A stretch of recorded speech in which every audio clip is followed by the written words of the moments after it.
जय हिंद स्टूडेंट्स और प्यारे साथियों।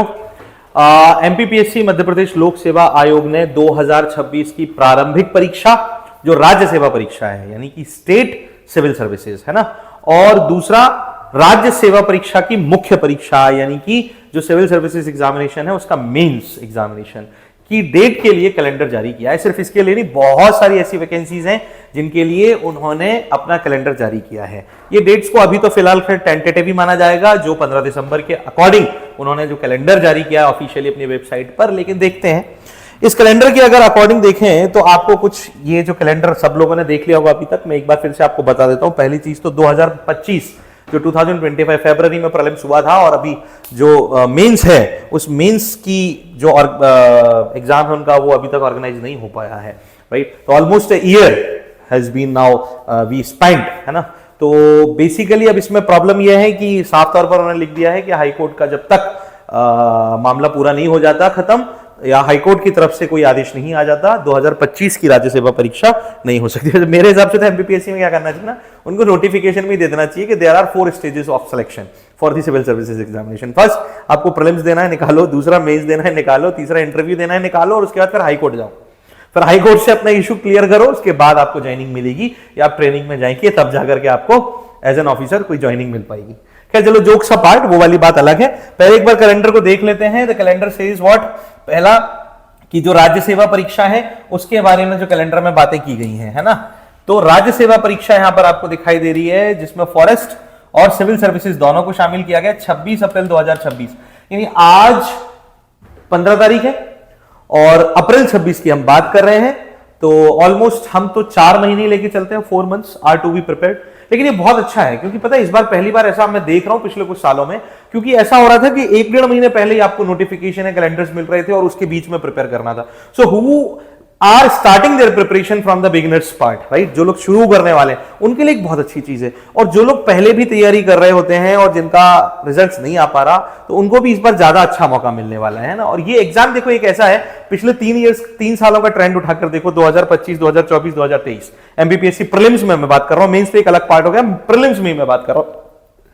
हर बार आपको पेपर में कुछ ना कुछ चेंजेस नजर आएंगे in the pattern of the question as well as in the question level जो वो पूछ रहे हैं इस टाइम पे, क्योंकि वो तेजी से ईयर टू ईयर वो इंक्रीज हो रहा है कहीं ना कहीं मैं देख रहा हूं, और वो चेंजेस बहुत ज्यादा आ रहे हैं, ड्रास्टिक चेंजेस वो लोग ला रहे हैं। प्लस कट ऑफ तो आप जानते हो बहुत अच्छा है क्योंकि नेगेटिव मार्किंग अभी तक तो नहीं थी, इस बार के नोटिफिकेशन में हम देखेंगे। वैसे 99% चांसेस हैं कि मध्य प्रदेश लोक सेवा आयोग अभी भी इसमें नेगेटिव मार्किंग के बारे में सोचने वाला है नहीं, जबकि मैं ये मानता हूं कि सोचना चाहिए यार। चलिए खैर, मुख्य परीक्षा जो मुख्य सेवा परीक्षा होगी वो मुख्य परीक्षा मेंस एग्जामिनेशन 7 सितंबर से 12 सितंबर तक चलने वाला है। और अगर आप फॉरेस्ट के लिए भी तैयारी करने वाले हैं तो वो 27 सितंबर 2026 को आयोजित की जाएगी। तो सिविल सर्विसेज वालों के लिए 7 से 12 सितंबर 2026 और फॉरेस्ट सर्विस वालों के लिए 27 सितंबर को होगी। इसके अलावा भी आप लोग कई सारे और देख सकते हैं, जैसे असिस्टेंट प्रोफेसर है कंप्यूटर साइंस, इसके अलावा डायरेक्टर जो डिप्टी डायरेक्टर असिस्टेंट डायरेक्टर है आईटीआई टेक्निकल सर्विसेज में, जो इंडस्ट्रियल ट्रेनिंग इंस्टीट्यूट है उनके लिए लाई जा रही है। इसके अलावा असिस्टेंट प्रोफेसर्स के अलग अलग फेजेस में एग्जाम्स ऑर्गेनाइज होने हैं। तो कैलेंडर में जो डेट्स हैं टेंटेटिव वो 2026 के लिए इन्होंने लाई हैं। अब सवाल ये उठता है कि हमें क्या करना है, वो भी हम जान लेते हैं। तो देखो भैया, पहली चीज तो 3 डेट सेलेक्ट कर लीजिए। 3 dates are to be selected by you, और उनको लिख करके रख लो। 3 डेट अब कौन सी होनी चाहिए? तो पहली डेट की जो एग्जाम डेट है इसे तय कर लो भाई कि ये क्या है।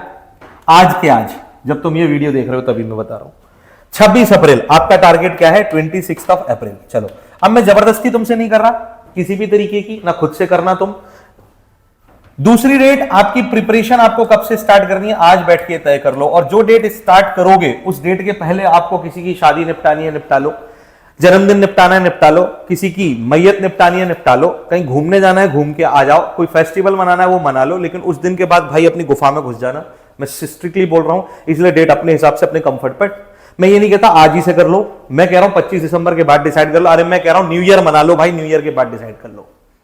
3 महीने रखो अपनी प्रिपरेशन में, जनवरी फरवरी मार्च में नहीं कह रहा, चलो छोड़ो। लेकिन 3 महीने ऐसे होने चाहिए जो आपकी प्रिपरेशन को डेडिकेटेड हो। ईच सेकंड, एक सिंगल सेकंड उस प्रिपरेशन का, इस बात को ध्यान रखना। क्योंकि उसको अगर आप वेस्ट कर रहे हो ना, तो फिर वो देखो 3 साल में जो बंदा कमाल करता है ना, वो आप 3 महीने में कर सकते हो। कोई बड़ी चीज नहीं है, कोई ऐसा रॉकेट साइंस नहीं है इसका syllabus. Everything comes in the examination is all up to 10th level. 10वीं के स्तर तक का पूरा ज्ञान है, चाहे आप सीसेट उठा के देख लो, चाहे आप मेन जीएस पेपर उठा के देख लो प्रीलिम्स का। मैं सिर्फ प्रीलिम्स के बारे में बात कर रहा हूं, है ना। तो ऐसा कुछ भी नहीं है भाई जो तुमने नहीं पढ़ा, किसी ने भी। Whether you are coming from science background, you are coming from commerce background, you are coming from arts और humanities background, you are coming from any kind of, आप किसी भी बैकग्राउंड, किसी भी ग्रेजुएशन से, किसी भी स्ट्रीम से आते हो, कोई बड़ी चीज नहीं है, सबने पढ़ा है वो चीज। फिजिक्स, केमिस्ट्री, बायोलॉजी, पूरा का पूरा जो आपका साइंस और एनवायरनमेंट का सेक्शन है वो 10th लेवल तक का आप उठाकर देख लो। मध्य प्रदेश का सामान्य ज्ञान अपना पूरा जो 10वीं तक पढ़ा है वो उठा के देख लो। हिस्ट्री है, पॉलिटी है, ज्योग्राफी, इकोनॉमिक्स है। जो आपको सबसे इंपॉर्टेंटली तय करना है वो अपनी डेट तय करनी है, और इसलिए मैं बोल रहा हूं कि आपको जितना भी जो भी साफ करना है वो इसके पहले पहले करवा लो। उसके बाद आप अपनी पूरी इच्छा दबा लेना 26 अप्रैल तक प्रीलिम्स के लिए, है ना। तो प्रिपरेशन डेट अपनी सिलेक्ट कर लेना, आपके हिसाब से होनी चाहिए जो होगी।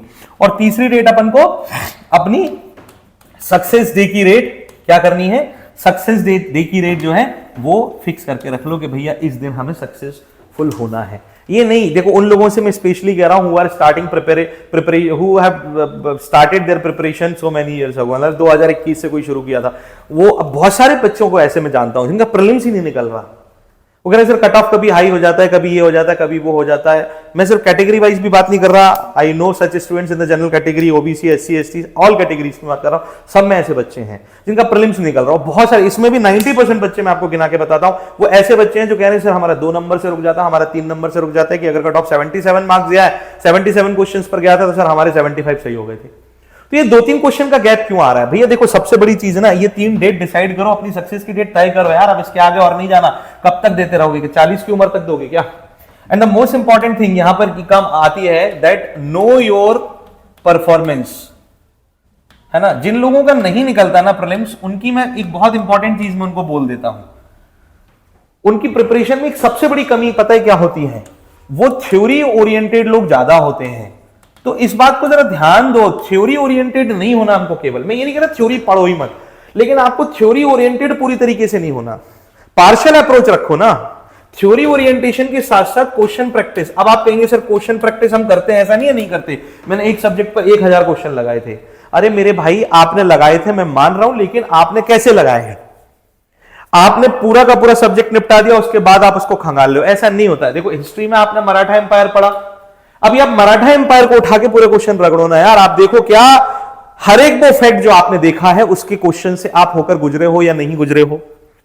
नहीं गुजरे हो, आप कहीं पढ़ रहे हो, नहीं पढ़ रहे हो, तो जो मेरे यहाँ के स्टूडेंट्स हैं या जो नहीं भी हैं, मैं उनसे कह रहा हूं आप मेरे पास आ जाइए, मेरे से बोल दीजिएगा, बोले सर ये मराठा एम्पायर हो गया, लेकिन इसके ओवरऑल क्वेश्चंस हमें लग रहा है कि हम किसी भी पब्लिकेशन में नहीं लगा पा रहे, यानी मैं बना के दूंगा आपको अपनी तरफ से। आप आओ ना, आप कोई भी हो, मुझे मतलब नहीं है, आप आओ मेरे से, मैं बना के दूंगा। आप फोन पे कांटेक्ट कर लेना, मुझे फोन लगा देना, मैं भेज दूंगा आपको बना के, कोई इशू नहीं है। लेकिन आप इसे नहीं कि पूरा बंच रेडी कर ले उसके बाद आप क्वेश्चन पर जा रहे हो। भाई पर्टिकुलरली टॉपिक जब निपटा रहे हो तब उसके क्वेश्चंस को, और पूरे होने चाहिए। एक एक फैक्ट जो आपको दिख रहा है वो कवर अप होना चाहिए, वही आपको बताएगा कि क्या आपने थ्योरी पूरी तरीके से कर पाई है या नहीं कर पाई, किस एस्पेक्ट तक क्वेश्चन बन सकते हैं। स्टैंडर्ड पब्लिकेशंस की बुक्स लो, प्रीवियस ईयर्स के पेपर्स उठाओ, अपने टीचर्स को बोलो, हमसे बोलो कि सर और क्वेश्चंस हमें चाहिए, हमें पता करना है कि क्या कोई फैक्ट हमारे, क्योंकि देखो एमपीपीएससी का प्रीलिम्स इज वेरी फैक्चुअल। कौन सा फैक्ट उखड़ के आपके सामने आके बैठ जाएगा नहीं पता। ज्योग्राफी हुआ, इकोनॉमिक्स हुआ, साइंस एंड टेक हुआ, आपका एनवायरनमेंट हो गया, आईसीटी हो गया, है ना। दूसरा अप्रोच आपको जो इंपॉर्टेंट करना है कि क्या गलती कर रहे हो प्रीलिम्स में, जिन लोगों का नहीं हो पाता है, वो है करंट अफेयर्स पर ज्यादा कंसंट्रेशन आप नहीं करते हैं। सर करंट अफेयर्स पे करते हैं, बट द प्रॉब्लम इज कि हम रेगुलर अपडेटेड नहीं होते उससे। तो हम क्या करते हैं, लास्ट में फिर घटना चक्र उठा के ले आएंगे, कहीं से कोई प्रतियोगिता दर्पण उठा के ले आएगा, कोई कंपटीशन फोकस उठा के बैठ जाएगा, कोई इंटरनेट की कोई वेबसाइट उठा के ले आएगा, या कोई किसी कोचिंग इंस्टीट्यूट द्वारा टेलीग्राम पर डालेगा कोई नोट्स उठा के बैठ जाएगा, और एक साथ ठूसने में लगोगे। भाई एक रोटी पूरी तरह कोई नहीं खा सकता, कौर कौर करके खानी पड़ती है। तो उसको इंपॉर्टेंटली समझो, है ना। तो वो इंपॉर्टेंट है, बाकी आप अपनी तैयारी पर फोकस करो। अभी ये सब बातें अपन को नहीं करनी कि सर एग्जाम उसी डेट पर हो जाएगा कि नहीं। कैलेंडर में है, टेंटेटिव डेट है, 100% हमें पॉजिटिव रहना है कि उसी डेट पर होगा। बोला यही गया है कि इसी महीने में नोटिफिकेशन भी आ जाएगा तो कंफर्म हो जाएगा। बाकी तो तुमको पता है एमपीपीएससी है भैया, कुछ भी हो सकता है, कोई बड़ी चीज नहीं है। ये लोग धोते पहले हैं, जाते बाद में। तो that is the problem, right. तो कुछ चीजों को, अपने अप्रोचेस को आगे बढ़ाओ। टेस्ट सीरीज जरूर लगाओ, ज्यादा से ज्यादा जितनी हो सके। मैं कह रहा हूं एक जगह से मिले, 4 जगह से मिले, चारों जगह की लगाओ। एक दिन में आपको अगर टाइम मिल रहा है ना 2-2 घंटे के 4 टेस्ट लगाने का, 8 घंटे टेस्ट लगाने, लगाओ, कोई टेंशन नहीं है। जिन लोगों की प्रिपरेशन उस लेवल तक है तो वो लोग लगाओ, बहुत बहुत बहुत ज्यादा फायदा मिलने वाला है। और कुछ बेसिक बुक्स है उनको नेग्लेक्ट मत करना है। सबसे पहली चीज लूसेंट में बताऊं, लूसेंट को बहुत सारे टीचर्स रिकमेंड नहीं करते, कारण है क्योंकि उनको ऐसा लगता है कि वो खुद नहीं पढ़ पाए होते उसको कभी भी, क्योंकि बहुत बेसिक बुक होते है, उस पर ध्यान नहीं दिया जाता, तो कभी कभी फैक्चुअल ज्यादा है तो उनको चैलेंज कर जाती है। लेकिन मैं आपसे बोल रहा हूं उसको पढ़ो साहब, उसके हर एक फैक्ट्स को कवर करो, क्योंकि उससे वो फायदा करती है। एमपीपीएससी में बहुत इंपॉर्टेंट बुक है, तो उसको आप जरूर पढ़िए, प्रीलिम्स के लिए स्पेशली, है ना। तो इन सब चीजों को देखिए और नोटिफिकेशन जैसे ही जारी होता है फॉर्म को जल्दी से जल्दी फिल कीजिए। और सबसे इंपॉर्टेंट चीज, अपनी तैयारी की डेट आज ही फिक्स कीजिए। ये 3 डेट्स को बनाकर रख लो अपनी स्टडी टेबल के सामने। तो एमपीपीएससी के लिए सभी एस्पायरेंट्स जो तैयारी कर रहे हैं उनको all the very best. Thank you.